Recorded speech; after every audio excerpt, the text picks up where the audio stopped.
गुर्जर जाति में चंदीले वंश की उत्पत्ति आदि राजा से मानी जाती है, जो गुर्जर वंश के सबसे प्रतापी राजा हुए। इनके बाद इनके पुत्र हुए जुगाद राजा चंदीले। जुगाद राजा चंदीले के पुत्र हुए जगदेव राजा चंदीले। जगदेव राजा चंदीले के पुत्र हुए अनेक चंदीले। अनेक चंदीले के पुत्र हुए पीतमदे चंदीले। पीतमदे चंदीले के पुत्र हुए सोमेश्वर चंदीले। सोमेश्वर चंदीले के पुत्र हुए रूपचंद्र चंदीले। रूपचंद्र चंदीले के दो पुत्र हुए, जिनमें से एक राजू चंदीले और दूसरे गोरे चंदीले हुए।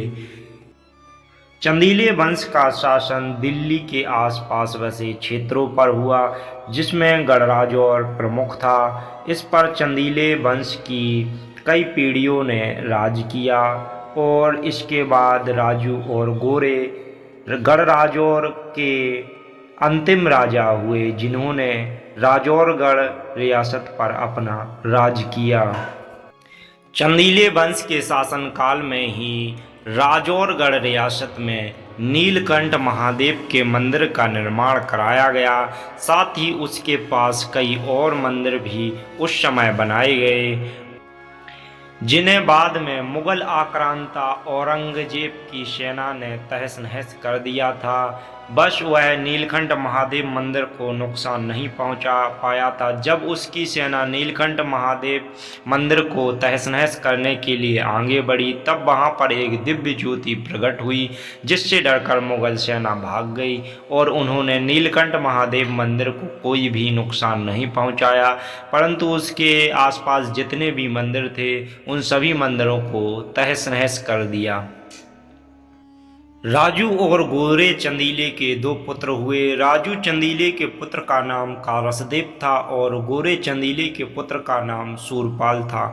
कारसदेव बाबा के चार पुत्र हुए, जिनमें हमीर देव चंदीले, केशव देव चंदीले, बीरम देव चंदीले और मनीराम चंदीले हुए। सवाई सूरपाल जी महाराज का एक पुत्र हुआ, जिसका नाम चूड़ामन था। सवाई सूरपाल जी महाराज के पुत्र चूड़ामन के पुत्र सद्दत हुए। सद्दत के पुत्र अलबत हुए। अलबत के पुत्र भागचंद्र चंदीले हुए। भागचंद्र चंदीले के दो पुत्र हुए, जिनमें एक का नाम हीरामन और दूसरे का नाम देवमन था।